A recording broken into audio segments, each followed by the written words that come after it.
This is the 217 Recovery Podcast with Corey Winfield and his better half, Marney Winfield. I went there to wake Chris up.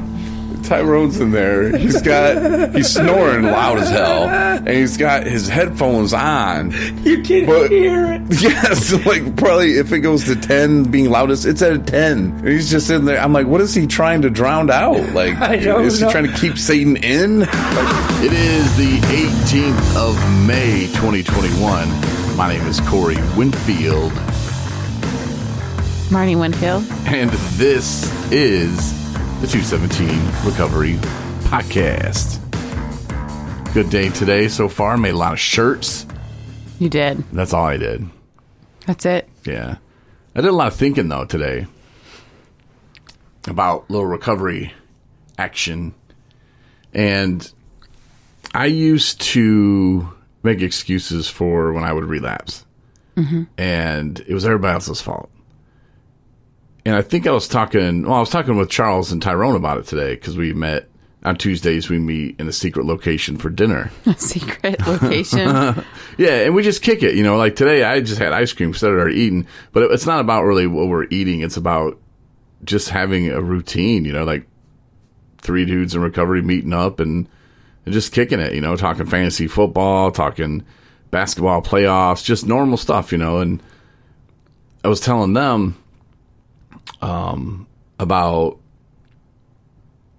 this girl that I had to give a ride to the other day, and she was saying that, you know, it's her mom's fault and stuff, and blaming other people, you know, and it's just like, well, hold on, man. I had to stop her, you know, and when I told her that, it was like, this is the first time anyone's ever told her that, hey, no, that's not your mom's fault. It's your fault. You're the one who decided to go to the party and get drunk, you know, I mean, it's your fault. Mm-hmm. And I had to get told that same way, you know, and it was a little bit different. It was like, oh, so your mom tied you up in the basement and poured liquor down your throat? You know, I was like, no. Oh, well, then it's not your mom's fault. Like, if she would have done that, then yeah, it would have been her fault. But, you know, anything that she does or makes you mad or does, no, that's not an excuse, you know, and it's your fault. And that's something that I think a lot of us in early recovery, at least where we're trying, you know, in early recovery and trying to piece it all together. This one thing that we should know that it is our fault. It is hard for us sometimes to admit that, but well, we always want to point the finger at somebody else. Mm-hmm. Because it makes it easier. Mm-hmm. I think deep down inside, though, I always knew that, you know, everything was on me. It just hurt too much to admit that. So once again, made it easier. It's like, no, it's look at all the craziness that I have to deal with in my life. Most of it was self-inflicted. Like the poor me, like, oh, I'm such a... Yeah. Oh, yeah. I've been through so much. Mm-hmm. A lot of people have been through a lot. Mm-hmm. But to live a good life and to be in recovery, you know, you gotta be in recovery. You gotta want to be in recovery.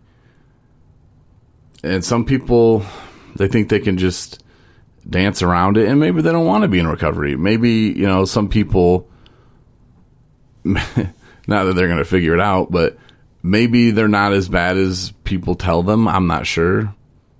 You know, I can only speak for myself, and I was as bad as people told me.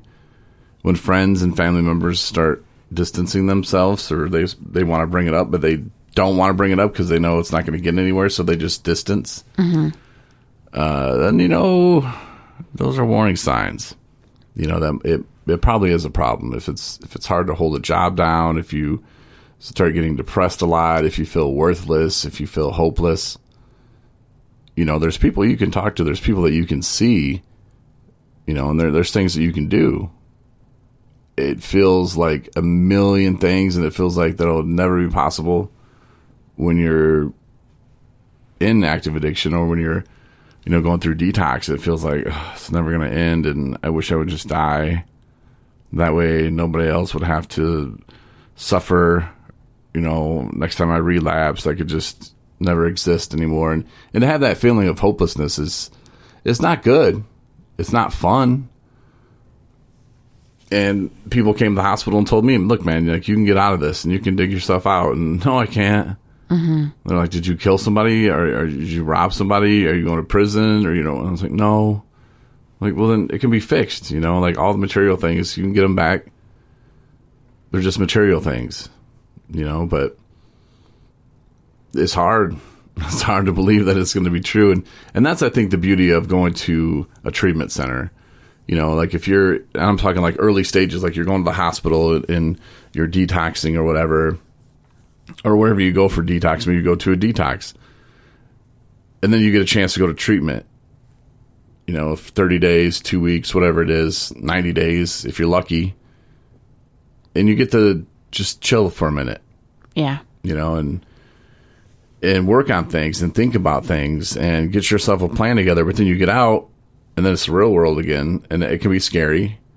What we do at 217 Recovery is we help get people to and from treatment centers. It's no secret. We've been talking about that for a while. And I've seen a lot of people, and I wouldn't even want to speculate, the success rate of people. It's different for everybody. Some people are in there because they got in trouble, because their wife told them to, like some of the wrong reasons. And some people are in it for the right reasons, and I love seeing those guys go home, and I love seeing the before and afters. I really do. For sure. And I agree with you on the treatment piece. Treatment is an opportunity to have a minute to take a breath and kind of collect yourself. And, it even takes a while just for the fog to lift. Mm-hmm. Takes 3, 4, 5, 7 days just for you to kind of get your bearings and, kind of figure out like where you're at and what you're there for. And I figured out from the multiple rehabs I've been in that the time that it really worked, first off, I wanted to be there. I knew I needed to be there, and I was there for me. And I knew something needed to change. And I didn't even really know what, when I went in. And that was okay. There's a lot of acceptance that had happened with me before I even walked through those doors the last time I went. That's what made it different for me. And, I think a lot of it has to do with the mentality that you have about while you're there. It's, it's not a vacation.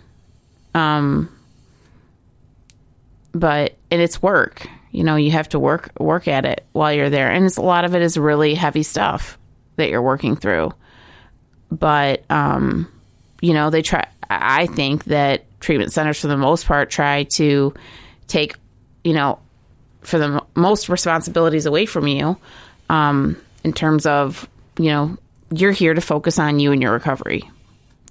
Sometimes you have chores or whatever, but for the most part, it's just time for you to sort through your crap and to have that mentality that,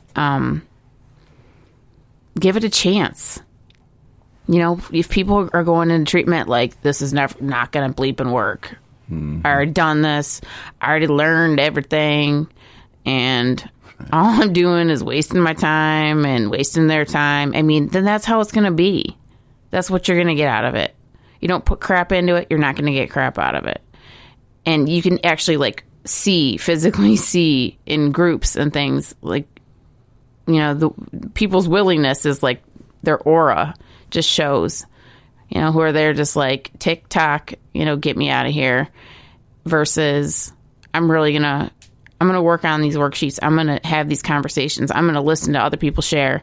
And I still believe that I learned the most from the other people, the other residents that were at treatment, versus any counselor or therapist or, staff member. Yeah, because, for me, it was learning about myself And I did learn a lot from other people as well. I've been to so many treatment centers. I don't know. It's hard to say. And you run into different people along the way. And some places are better than others. And it can get frustrating, though, if you go to a place and you're there for 2 weeks and you haven't even seen your therapist yet. Mm-hmm. You know, you haven't even met your case manager, and you're like, I've been here for 2 weeks. Like, when am I going to meet these people? And that's something, if you're going to a treatment center and you have a choice, ask, call, say, well, how many people are there? Mm-hmm. How many people are in treatment there? Mm-hmm. If they say, 140, and say, well, how many therapists do you have? And they say 4. You can do the math on that yourself. Mm-hmm. You know, it's not going to be that one-on-one. And is that good or bad? I don't know. Depends who's in there. I mean, chances are, if you have 140 people in there, you're going to have a lot of people in there that really aren't there for the right reasons, and they can spread like wildfire. Like, you could go in there, like if you went to the treatment center that you went to the last time, and they were 98% were all full of shit, and we're just about scamming and scheming, might have been a different outcome for you. Mm-hmm. It might not have been. You might have been just so focused, you're like, F everybody else, because that's, at the end of the day, it's what you have to say, not F everybody else, but what other people are up to, none of your business. Yeah. You know, and what people think of you, again, none of your business. You're there to learn about yourself and to figure out how to beat this addiction. Yep. You know, at the end of the day, that's what it is, man. And what makes you drink? It's your emotions. Okay, well, let's work on that. You know, let's see. What is it? Is it hurt? You don't like to be hurt? Nobody likes to be hurt. Well, our brain doesn't like us to hurt either. So, like, for me, if I felt hurt, I would turn to alcohol, and I wouldn't even think about it. You know, mm-hmm. The brain's just instant reaction, like, hey, store, boom, good idea. And that's the front part of the brain that controls that action. And the more distance you can put between that last drink or last drug use, the better you can rationally make those choices. And then, like today, I don't want to drink. Mm-hmm. I have no desire. I think about it. It's sunny. It's hot. Sure. I hear people say, I like a cold beer. I loved the weather today. It's horrible. It's brutal. I hate it. But I can't wait for fall. Anyway, a lot of people, though, say, oh, man, a hot day. I just want a cold beer. I don't know who said beer tastes good. I've never had a beer that tasted good. And maybe it's because I didn't drink it for the right reasons either, you know. I didn't drink it because it tasted good. I didn't never beer did not get me drunk fast enough. So no, yeah. But yeah, I don't know. It's one of those things, though. But it does come across my mind sometimes, and I'm ready for it. And I can't say I'm going to be ready for it every single day, but today I was, and I thank God for that. And hopefully tomorrow I'll wake up and I'll be ready as well. Mm-hmm.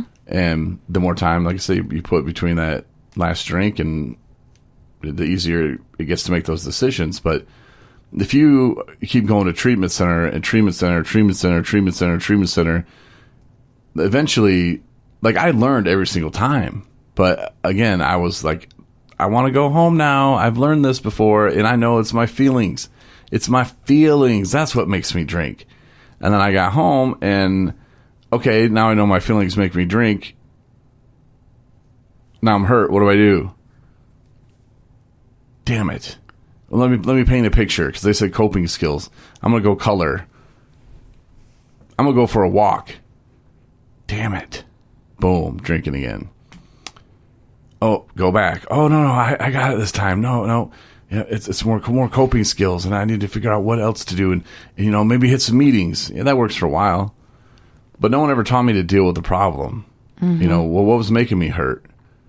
You know, let's dig deep in that, you know. And it wasn't just a mom said this, or mom did this, or sister said this, or, you know, a girlfriend at the time, whatever made you mad, or whatever relationship ended, and, oh, woe is me.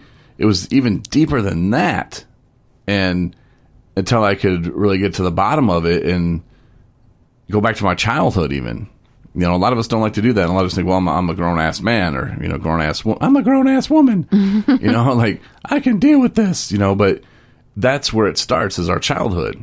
So if we can rewind way back then and go, okay, where did I start feeling uncomfortable and in what situations? And I remember, my mom and dad were divorced, and I had to put on like I was somebody else when I went to my dad's. I had to be this kid that I wasn't when my stepmom was around. When my dad was around, I could be me. But when the stepmom came, I couldn't. Like, I had these big-ass dimples, and I had this spiked hair, but it was like half spiked. So, like, I combed it over on the side, and the rest was like spiked. So it was like kind of cool. And my dad would not let me wear that.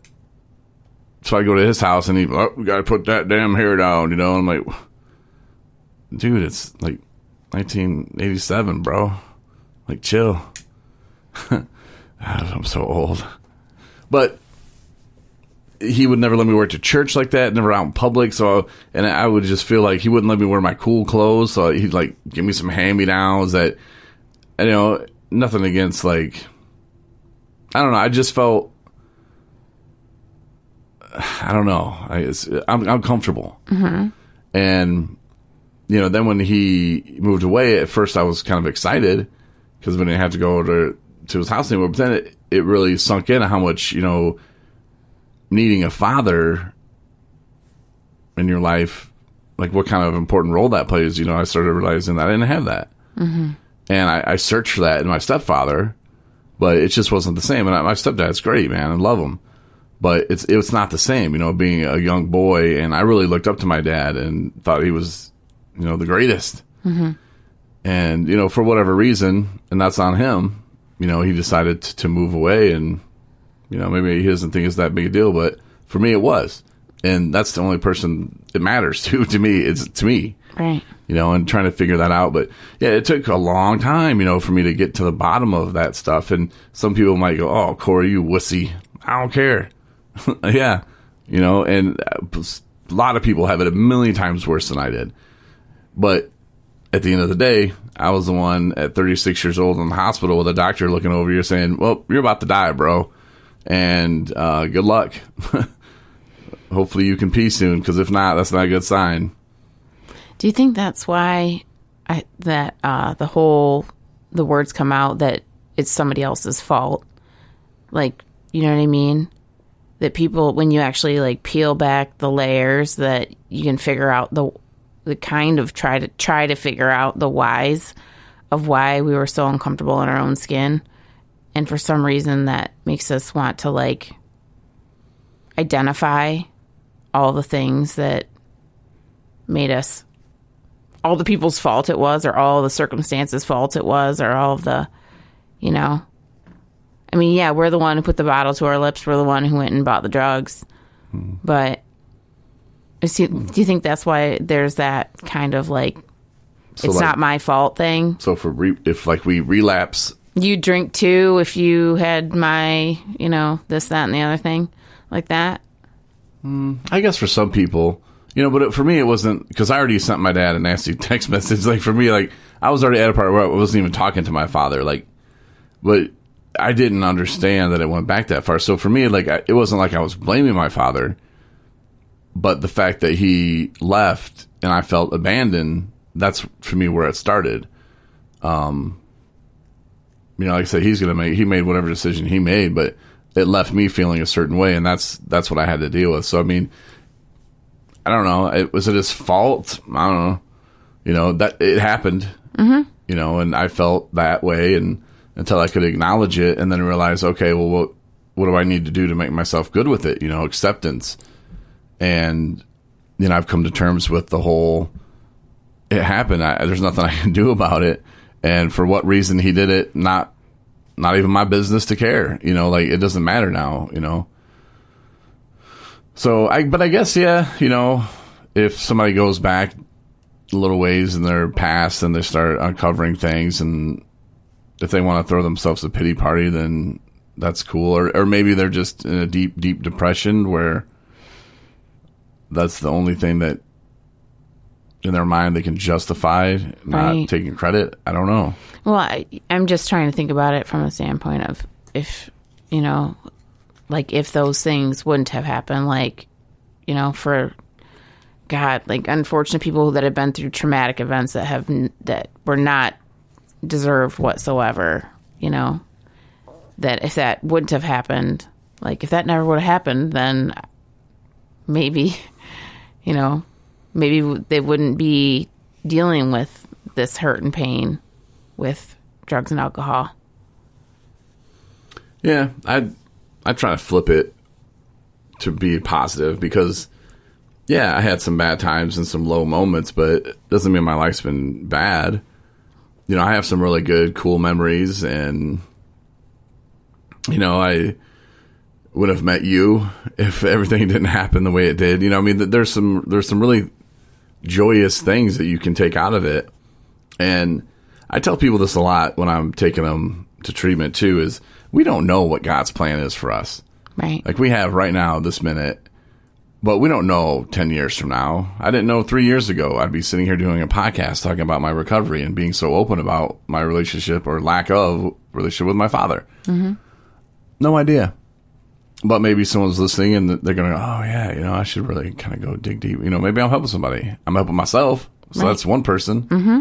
And if I can figure it out, which I never will. But so, okay, let's say in 10 years, or okay, let's do even better. 20 years, one of our 8 children. Oh. Yeah. Okay.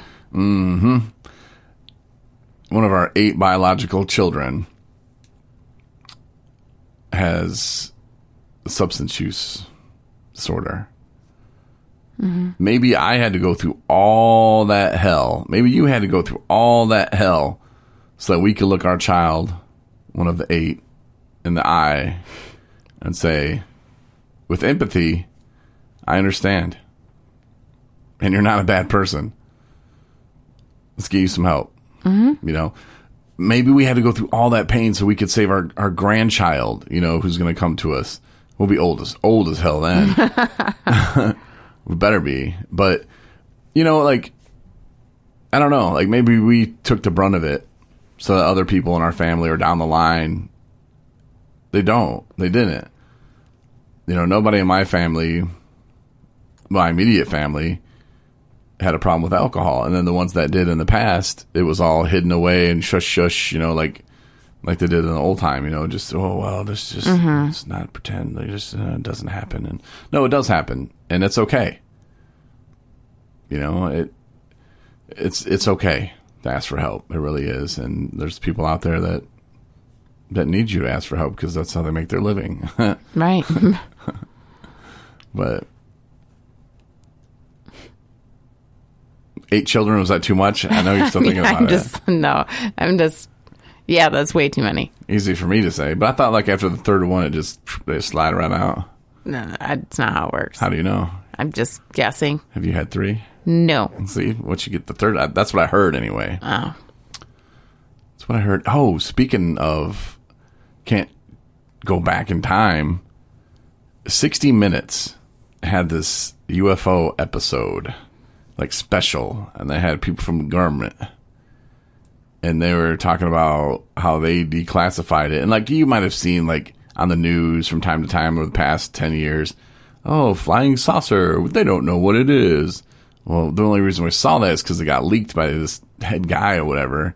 And he was like way up in the military. And they were, this is going to make you sad. They did away with the program, but they're spending like $22 million a year on just this program.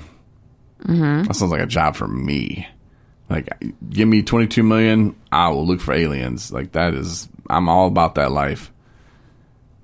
But they defunded it now. But anyway, he said that there was this UFO. Mm-hmm. It was unidentified, and it was flying, and it was an object. And a couple of pilots saw it, and they're like, oh, what is this? You know, and they said, it was gone. And then, like, 10 seconds later, 60 miles away, boop, there it is again on the radar. Like, we don't have anything that goes that fast. Like, And he even said, and he's really, really high up, unless there's more really, really, really high up people, Said, that's not us, man. That is not us. So, leads me to questions. Why is the government letting us know about this now? Are they trying to brace us for something? Trying to throw a little bit out there, see how we react? This was like news today? Yesterday it was on, or over the weekend. It was talking about news that's happening now. 60 Minutes. Huh. I'm not talking about no Fox News or CNN. I'm talking about 60 Minutes, the real stuff, hard hitting. Wasn't like a satellite. Satellite? No. How would it? And there was like all kinds of, just the whole time this dude was doing this project. Like, it wasn't just that one time, but he said there's just all kinds of craziness. And like, was it something, if it's not ours, could it be Russian? You think, but no, because they'd be using that stuff already. They'd be, other countries, we would know about it. We would. Why would they just sit on that? It seems like they'd be, want to control a little bit more. They got some problems that could be fixed. And then you think, okay, well, is it something that's not from this world? Or is it something that is from this world, sort of? Like the future. I'd have to watch the like a different 60 Minutes dimension. I know. I'm bringing this up right now. I'm just saying. Mm-hmm. Like, is it another dimension? I don't know. Some people think we're in a video game too, which, okay. I don't know about that. So do you think we're in a video game? You think it's something that's just not from this world, or you think it's something from the future? Not for this world. Not from this world. So okay. Yeah. And what if they're like super tiny? I don't know. I'm sure there's all kinds of stuff. What if they're on this desk right now? Like, what if you mean like the Men in Black thing? Like the galaxy within a galaxy within a galaxy, and we're just like a speck of dust on... No, maybe the aliens are a speck of dust. Maybe.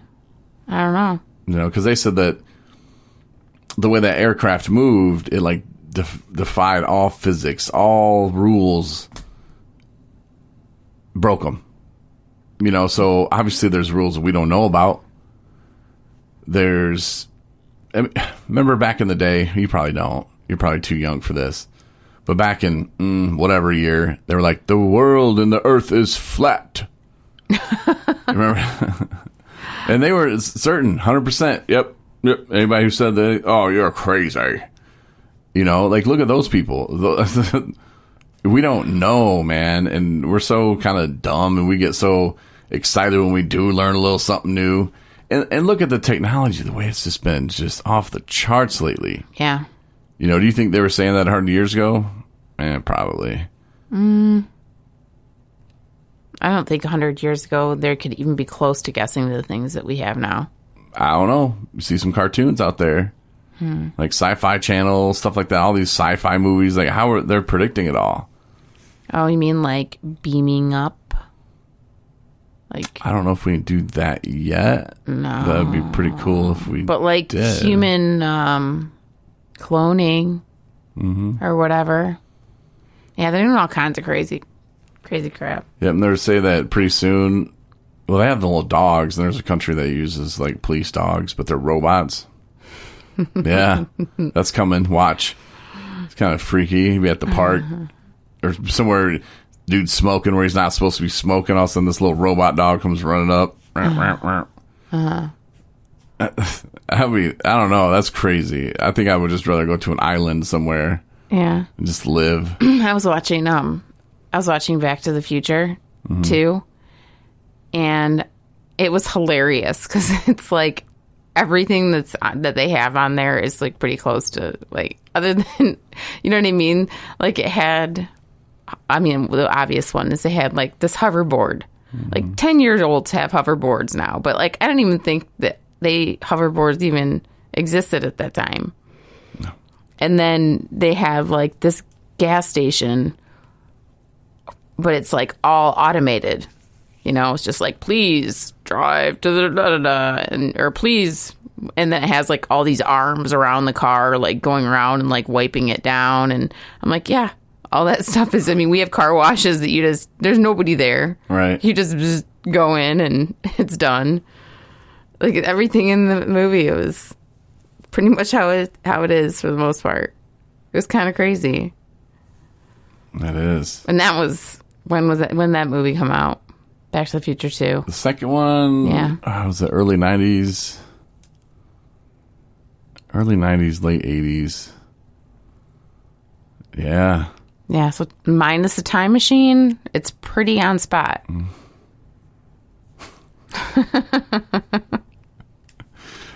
I don't know. I'm just saying there's some weird stuff going on. But why would the government now, though, tell us? I mean, I don't know. They're like prepping us for something. You want to see how we react to it? I didn't even hear about it, so I don't know. Well, you're hearing about it right now, so I you're know. important. You're in the loop now. I didn't know what this current events. If you get Paramount or Parchment, whatever it's called, CBS, like they changed their app because you can get on there and watch it to do that. I'll search for it. Yeah, it'll be good. You'll like it. Okay. It'll freak you out. You'll hold me tight at night. Okay. Like, save me. I'm like, who you think's in that future machine? It's me, baby. Anyway. Cool. Well, I got that out of the way. I'm thinking about that a lot today. Thanks for listening. Get the app. I know my mom, she's like, you always get to the end and you rattle off about what people listen on. And well, however you listen, rate us. And my mom has yet to rate us as well. But rate our podcast, because the more rating, the more better or something. I don't know. People will find us a little easier if they're looking for a recovery podcast. Mm-hmm. So you're helping other people by doing that. Maybe. And then we do have our app, and you can listen on our app. We publish those. I mean, if you want to listen like sooner to the new episodes, then get the app, because we publish them and then do a push notification. And we also were doing a t-shirt giveaway, which we will pick on Thursday, the winner from this week. And we'll announce that. And you got your daily reflections, your 24 hours a day right there on the app. I mean, it's pretty convenient. And we have it's not an 800 number, but we do have a number now for a voicemail. Where if you want to call, leave us a message. If you have a question or just want to say, hey, what's up? I wanted to be played on the intro. Whatever. Yeah. You know, that is on the app. I could give you the number, but I don't know it. Off the top of my head. We should work on that. 269-338 something. Anyway, it's on the app. Yep. Under the Connect, it's 217 Recovery voicemail. Click that, and your phone will call it. Leave us a message. Neat. Yeah. But thanks for listening, and we'll talk to you Thursday. Night, everybody. Thanks for listening to the 217 Recovery Podcast. Don't forget to check out our special episodes found only on the 217 Recovery app.